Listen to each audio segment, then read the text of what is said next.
Welcome to the Owning Your Sexual Self podcast. I'm your host, Rachel Main, awesome wife and dog mom for life. I'm a sex therapist turned sex coach, and I run a successful business selling relationship enhancement products. I absolutely love talking about all things sex. So you can expect this podcast to explore all things related to women's sexual health because that's what I'm here for. I'm here to help you discover and embrace what brings you pleasure so that you can own your sexual self. If that sounds good to you, then keep listening and let's fucking do this. Eek! You guys, I am so pumped for this episode today. I had Lala reach out to me a few weeks ago through Instagram and suggest that she would make a wonderful guest on this podcast, and I could not agree more. So recently I have been working with my one-on-one clients, and as we're going through desires and ways of bringing eroticism back into their life, especially if there's someone that is experiencing lower desire or lack of sex drive, anything like that, one of the things that I bring up with them is actually audible porn. And I have been recommending a resource from Bellesa, that's Bellesa.co is the website. That is a female-made porn. It's female-made porn by females. So you see consent happening. It is ethical. It is a wonderful resource. And they also have a podcast. So that's really the podcast that I've been submitting and resourcing people to. However, those episodes have been limited. I think they only come out maybe once a month or so. So I'm really excited to have this guest on today, Lala, and for her to be able to share her experience in audio eroticism. And oh my God, I'm just over the moon excited that she reached out, because to be able to have multiple resources now to give to people. And if you're listening to this and haven't even had that thought even cross your mind of, oh my gosh, if I'm listening to the porn, maybe I'm not so much into watching it, but just listening to it and listening to that eroticism, that sex happening, that intimacy, the connection, maybe the talking back and forth, all of that happening, the moans, the groans, all of that, how fucking hot. Like, even just thinking about it right now, I'm like, ooh, okay, maybe I can listen to me an episode today. So a little bit about our guest today. So Lala is the founder of Lala's Bedtime Tales, a sexual wellness and liberation brand. Direct from her bio, I am a sexuality and sexual health advocate, autoerotic podcast host, and contemporary romance author. I started Lala's Bedtime Tales as a way to find community and provide education while on my personal sexual healing journey. I create a safe space and judgment-free zone that gives women a place and sense of community to comfortably embrace their sexual pleasure while enabling education on the power and ownership of their sexuality and providing women with vital sexual and reproductive health education. Lala's Bedtime Tales is a sexual wellness digital platform that inspires you to take control and ownership of your sexy by mixing education with entertainment.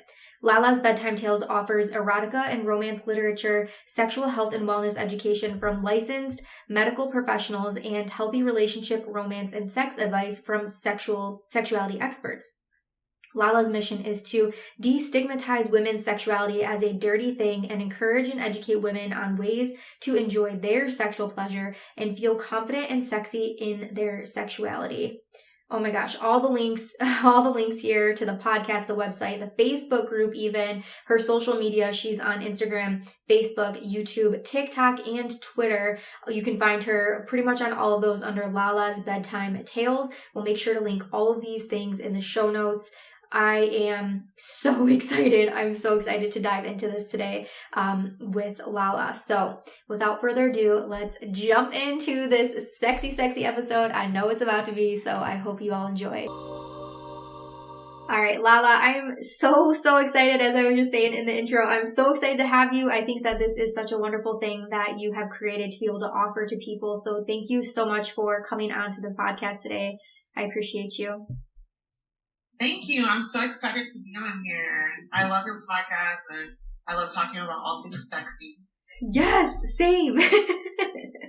It's so funny when I think about when I started in this industry, it's like when I started just even talking and educating around sexual health and wellness, I remember, feeling nervous.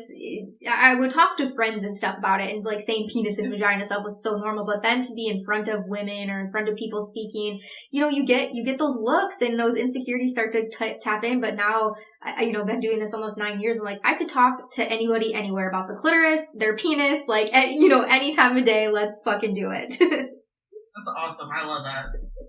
Yeah, so tell us about, so you host an erotica podcast, which I think is like just so fucking amazing. I cannot wait to start listening to some of these episodes and even bringing them into my personal life and giving them to clients and stuff as a resource. But tell us, how does one even get started doing sexy stories essentially? Okay, so crazy story. So I had a sex positive parent. My mom was super sex positive. And so around 13, I started reading what people would consider spicy romance. And she would recommend books to me that her friends were reading, and they just happened to be erotica. I'm not quite sure if she knew that. So that's kind of how I started getting into reading erotic romance. And then from there, I was like, I really like listening to stuff. So sometimes, you don't have time, or just listening to it relaxes you, it turns you on. And so I would go listen to podcasts, and some of them would kind of have the vibe that I wanted, but not necessarily. And so then I wanted to bring something that was kind of a mix of Dipsy, which is regular erotic romance storytelling, with music and sound effects to people. So that's how I got into it. I was like, this relaxes me. It's normalized sex for me. So I wanted to bring that to everyone else. I love that. Yeah. And I was reading that you use this term, and I'm going to say it wrong, but it's like aurosity? Auralism, which is sound kink. Okay. Yeah. We have to talk about that, because that is the first time I've ever heard of that, and I'm very interested. So I've always really liked noises. Like, I used to choose like sexual partners. Like, I like the sound of their voice, and if they could sing, that would like really turn me on. And then I had a guy who would speak different languages, and I'd have him speak different languages to me while we were in bed. Girl. And also, yes. And also, I was a person who would just turn on pornography when I would masturbate and just listen to it, close my eyes, and get really into it. And then just like sounds like nature sounds, I'm really big in ASMR, they all turn me on. And I was just like, oh my gosh, like, is this normal? Is this a thing? And so I looked it up, and apparently people do have sound kink. So when I relax my mind and I listen to anything from ASMR, people eating, to ocean sounds, to pornography, or just storytelling on Audible that are sexy, it gets me in the mood. So it is actually fairly common for a lot of people, which was actually shocking. Yeah. And I have to agree, I've definitely heard of this, and I can relate to that myself. Sometimes, same, I was the girl in high school turning on porn on the TV for everybody to watch because I was just so fascinated by it.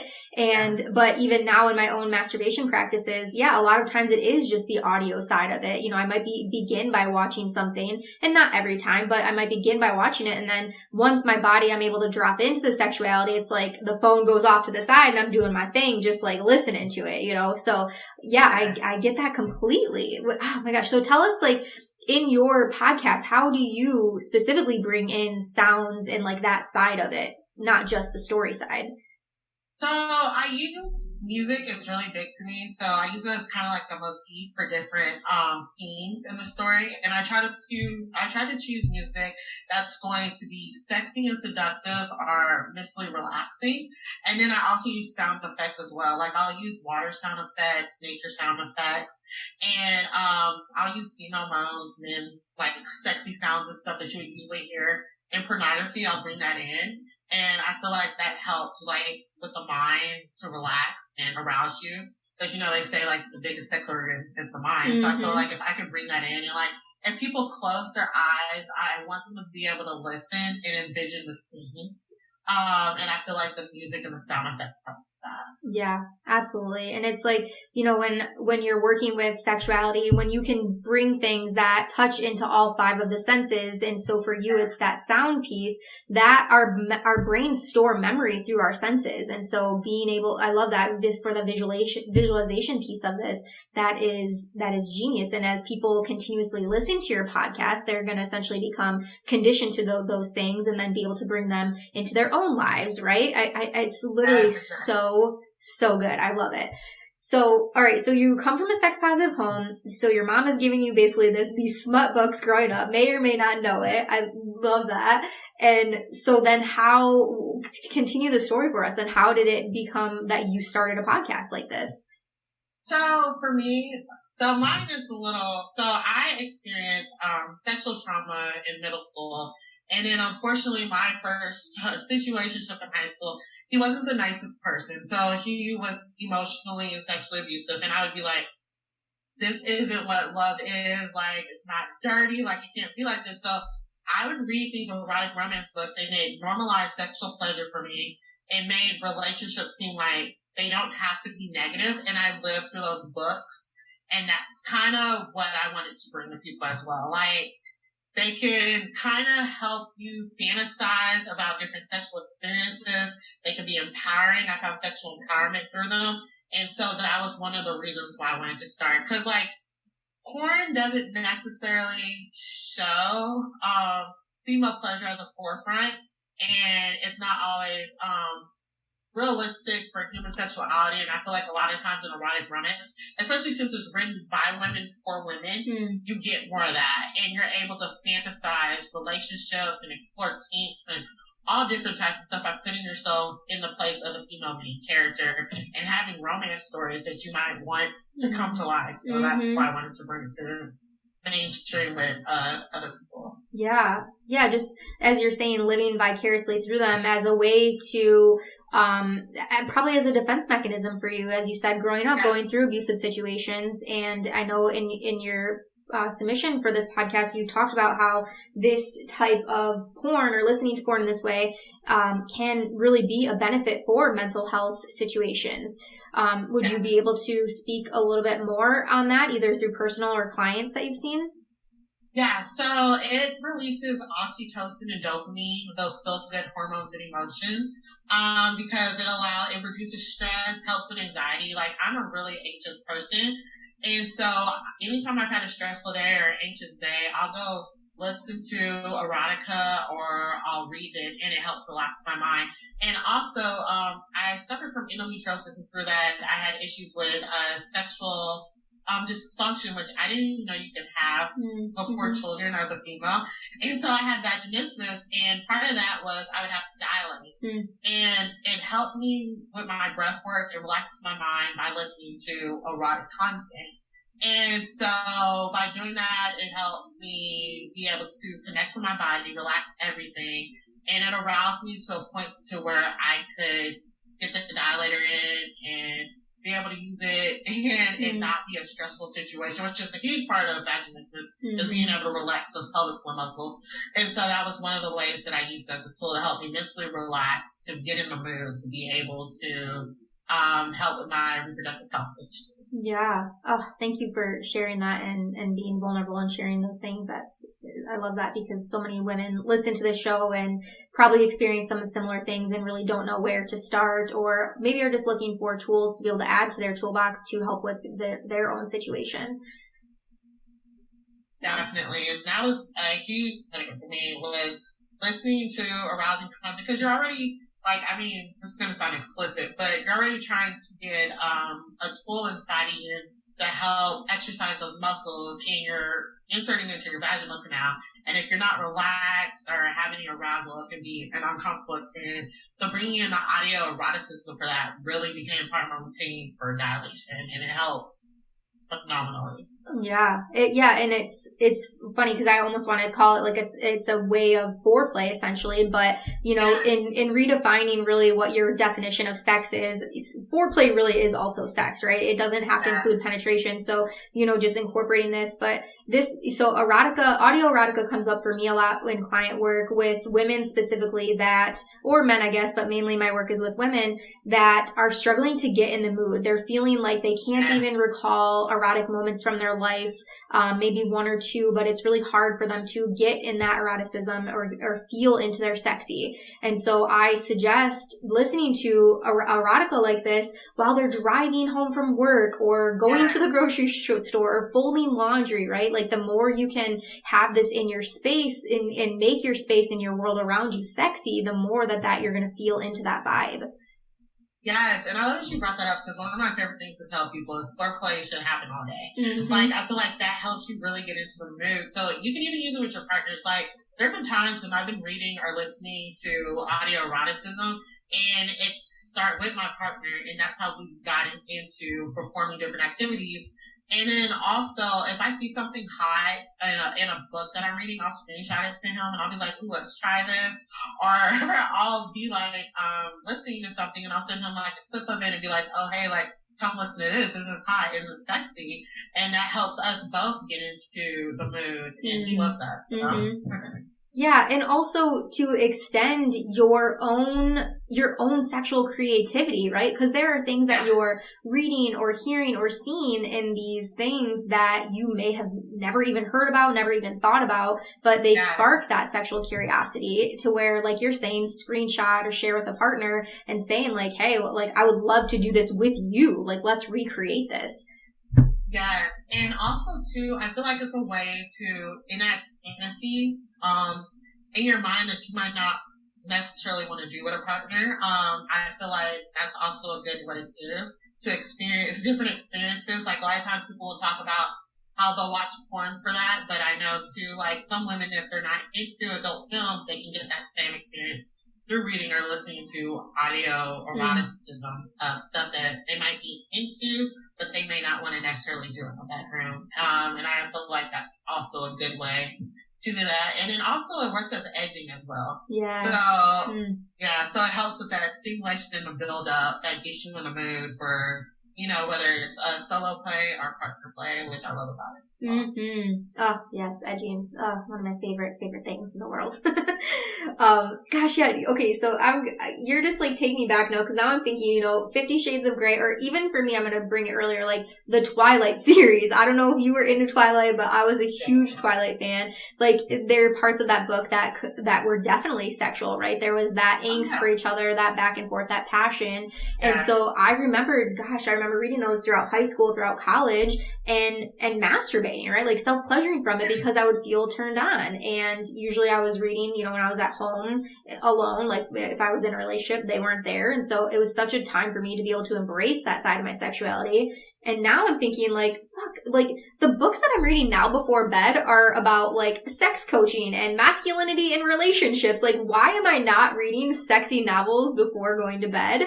Because likely, that's when my husband is wanting to have sex, is at bedtime. I always tell him like, get me earlier in the day, man, when my energy is high.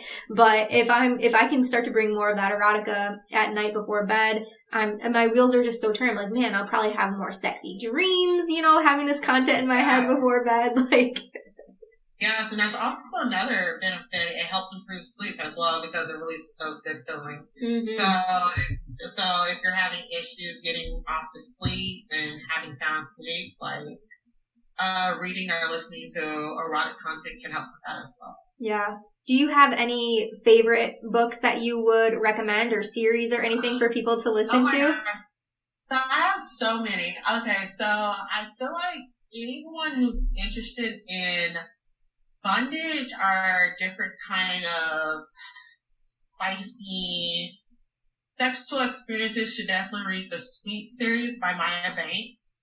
And then if you're really into like dominant, submissive type relationships, then another series by Maya Banks is the Burn series. Those are really amazing. And then a book that really resonated for me as someone who was trying to get over sexual trauma healing, but also explain to my partner why sex is sometimes difficult for me. A really good erotic romance book that I read was The Deal by Elle Kennedy. And she also, for a lot of young adults, her books are erotic romance books that explore different sexual and intimate relationships for college age and young adults that I feel like had I read them earlier, they would have been better for me to explain to people, especially sexual partners, like how to deal with different situations. And then if you're into like primal sex, then primal rough sex, then Chantel Tessier, The Ritual, is a really good book series to read. And then if you like degradation, humiliation, the Cinderella Story series by Kay Webster. You literally keep going. You were like, go on and on and on. I love this. Yeah. Oh, and then, sorry, last one. If you were really into 50 Shades of Grey, or you couldn't get that much into 50 Shades of Grey, Crossfire series is a really good one to read as well by Sylvia Day. Like, that's amazing. It explores all types of stuff. It explores different kinks, non-consensual, consensual sex. It explores, dom sub, and it also explores trauma healing. Wow. And it's like that classic billionaire lover trope that a lot of women love, and so that's a really good series. Yeah, and we will definitely be linking all of these in the show notes for people. And when it comes to this, do you have a preference in when it is like a book series? Would you say that you would prefer them more through, let's say, like Audible or actual physical reading? Do you think there's a difference? For me, it depends. So, like, when I'm reading, when it's something, so there's this series called The Salacious Players Club, by Sarah Kate, and she does each book specifically by a kink. Like, she did Crazed Kink, she's done voyeurism, expeditionism, and she's doing, like, dom sub. Those type of books I like to listen to, because I feel like they help me better, visualize to my mind, different scenarios as far as, like, people experiencing kinks. And it makes it easier for me to, like, also do research along with it.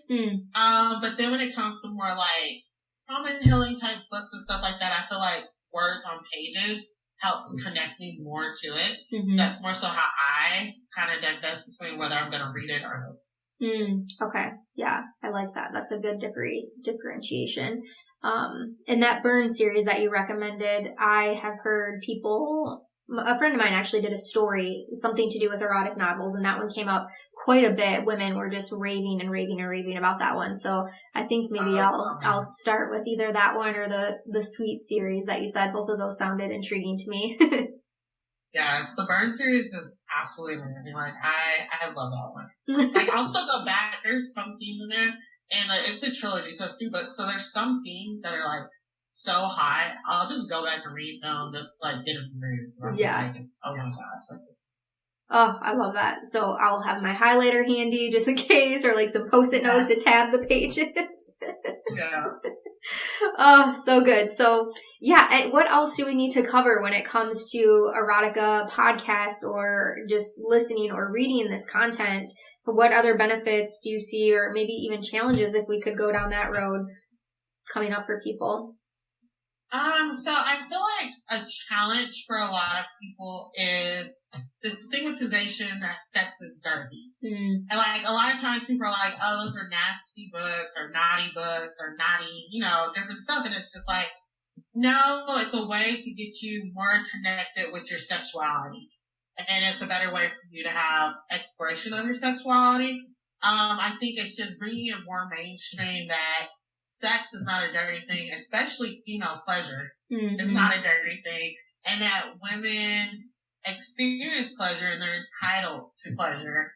And their pleasure doesn't have to be based on their partner. Like, I feel like a lot of times, oftentimes women get so caught up into pleasing their partner, whether it be male or female, that they lose sight of their own pleasure. And I feel like audio eroticism and erotic content is a great way to start if you don't know where to start in embracing your sexuality and figuring out what you like and dislike and things that you want to explore. And it helps with your fantasy. And then also a lot of times women, what differentiates women liking erotica more than porn is that we do a lot of sensory mapping. So erotica is a great way to kind of segue into sensory mapping for women trying to get into the mood for sex. So Oh, yes, I love that. And so when it comes to more audio erotica, so we will definitely be linking your show to the podcast or to the show notes. So it's Lala's Bedtime Stories, right? Yeah, it's Lala's Bedtime Tells Erotic Stories. Yeah, I know it's a mouthful. No, it's wonderful. And so with it being Bedtime Tales, is it something that people have to listen to at night, or is it something that they could listen to during the day? You can listen to it during the day. I have had people tell me that they've tried to listen to it at work and they're like, oh, well, because it does get pretty explicit, right? So, I usually suggest it's a great thing to do for when you're trying to wind down. So, all right, early in the morning, right before your day starts, so you can get those like mental health benefits. And like for me, I like to masturbate in the morning before my day gets started. So it helps with a stress reliever that way as well. So, I mean, you can listen. I say listen to it anytime, but most people say they like to do it preferably before bedtime. Mm-hmm. Yeah, I'm a morning masturbator myself. I much prefer that. Or like I said, throughout the day, I work from home, obviously, so I have a lot of opportunities to be able to. But I find from a lot of men actually that it's usually before bed. That's their go time for masturbating. So I like that you said you could really listen to it at any time when you're looking to connect or wind down in a way. Yes. So good. So how can we find your podcast? How could people find you? And is there other things aside from your podcast? What other things are you offering service-wise to people? Yes. So as far as like service-wise, so I actually have a global wellness blog as well. And so on that blog, I offer medical professional, accurate information about different sexual health and women's health issues. And then also I have licensed sex therapists, sexuality coaches, and experts that also do love and sex advice as well in blogs. And then also, hopefully next year I'll start offering some courses that allows people to connect with audio eroticism, get more comfortable in their sexuality, and use it as a form of meditation or masturbation. So, love that. Yes, I am here for all of that. Please let me know when you do, because I would love to get in on that for myself and be able to offer it to clients. I think it's a wonderful, wonderful resource for people to add. Yes, and so you can find all of that at www.lalasbedtimetales.com. And then also, I'm constantly hanging out on Instagram at Lala's Bedtime Tales. And when I'm not getting kicked off on TikTok, I'm on there too, making videos. So you can catch me over there as well. Yes, and we'll definitely be sure to link all of those. And when this episode goes live, we'll make sure to tag you. Like people, you guys need to follow her for sure, because this is something that not a lot of people are doing. And again, it's something that is just, it's such an incredible thing to have and to be able to add into your sex life. For you, for your partner, share it with your friends. Even, so many women out there are struggling with desire, feeling like they're never in the mood, wanting to connect more with their partner, wanting to get more creative in their sex life. And so, erotica porn is such an incredible way to be able to do that. Yay. Thank you again, Lala, for coming on. This was so great. I appreciate you. Thank you for having me. I loved it. And to finalize this episode, let's listen to a little bit of an insider peek of Lala's podcast. Coursing through my body. Andres beckons me towards him with the curve of his index finger. Once in front of him, he pushes me down onto the bed, causing me to bounce back to the iron headboard. His big, naked body covers mine. He straddles me with his erection-leaking, warm, sticky pre-cum on my stomach as he ties my arms to the headboard with his necktie. Andres passionately kisses my mouth, our tongues competing for control as he causes my pussy to clench in agony as it grows wetter with arousal. He releases my lips with a tug of my bottom lip, then shoves my panties into my mouth, making me taste the salty tanginess of my arousal. Oh shit! This man has deprived me of my ability to touch and speak. This is a new and sexy experience. Nonetheless, my heart tap dances against my chest in daunting excitement. Andres purposely pins me to the mattress with the weight of his heavy, muscular frame. He teases me with his tongue by licking fiery, sensual ribbons of need down my jawline, around the shell of my ear, and gently nips on my earlobe. He sucks on my neck, causing me to quiver as my hot, wet core clenches, awaiting sexual release. Andres lazily trails his tongue across my clavicle and down to my heavy, full B-cup breast. My nipples stand painfully erect, desperately wanting and needing his touch. He takes my right nipple between his full pout, feasting on it like a man who hasn't eaten in days, while he palms my left breast, plucking, rolling, and pinching my left nipple until it's so hard and so sensitive, he abandons my right to subject my overly sensitive left to the same erotic torture. Andres doesn't stop the nipple play until they're so sensitive and so erect that his blowing on them sends a sharp tug of pleasure to the dampness between my thighs. He leisurely travels his tongue down my slender torso, dipping his tongue into my belly button, causing my body to quiver. Andres moves lower on the bed, stroking, licking, and nibbling on my hips and mound between my legs. Tossing both my legs effortlessly over his shoulders, he rolls my body up on my shoulders, holding my slick pussy lips wide, and begins licking me from bottom to top. He fucks my pussy with his tongue as he swirls my wetness around my clitoris, applying just the right amount of pleasure to it, causing me to let out a muffled scream through the fabric in my mouth. Andres devours my pussy relentlessly, far better than any of my fantasies, taking his sweet time as he works me over into sexual oblivion, making me writhe between his lips and fingers. He begins sucking on my clitoris and trails my wetness from my hot core to my tight, puckered asshole. I feel a burning sensation as he slowly inserts one wet finger into my asshole. I feel my eyes go wide as he smiles against my clitoris. I fling my head back and surrender as my orgasm tears from my body as he sucks on my clitoris and finger fucks the hell out of my asshole. Before I can catch my breath and recover from my first ever earth-shattering orgasm, Andres is untying my arms from the headboard of the bed and leading me towards the hotel's balcony. I'm so weak and compliant from my previous orgasm that I can't balk in dismay until I feel the night's cold air make my overly sensitive and tight nipples perk up. I shake my head as he ties me with his necktie to the railing of the hotel room balcony. I feel exposed, turned on, and nervous as he bends me over, pulls my hips back towards him, and slams his massive manhood inside of me before I can protest, causing me to whimper in painful sexual delight. I feel my breasts jiggle as he deeply penetrates my soaking, wet pussy ruthlessly. He leans over, yanking the thong out of my mouth that was muffling my groans and moans. Andres slaps my ass, covering my howl from the sting with his hand, and whispers, "You have to be quiet, darling. You wouldn't want us to get caught and have a headline splashed across the gossip sites that reads, 'Rising pop star jailed for freaky sex on a hotel balcony.' I don't think that would go over well for your music career and image."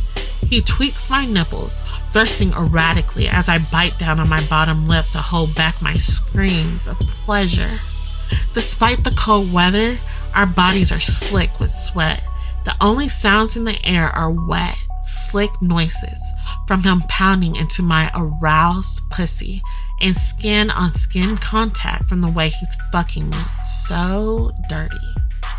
His breath gets harsher in my ear as he bites down on my shoulder, flinging us into sexual ecstasy. I feel him draw blood from my shoulder, and I almost fall down while he unties my arms. He picks me up, and I breathe in the musky scent of our sex in the air and the comforting scent of his woodsy and orange zest smell. Like at the repast, he carries me back into the hotel bridal style and lays my limp body on the bed, Andres crashes down beside me, stroking my cheek and tenderly kissing my forehead. That was incredible. We have to do it again, I pant, looking at the ceiling. Andres barks out a laugh and says, I can't deny that was fucking amazing. Your body is so responsive, and your pussy gets so wet and tight around my dick. You felt like a fucking velvet glove, Pop Princess. I'm sure I can keep you occupied these next few weeks. I scream on the inside, throwing myself on top of him to pepper his face with kisses. This was going to be one wild time in my life as I embraced my role as Andres' personal sex slave until I left this God-forsaken town.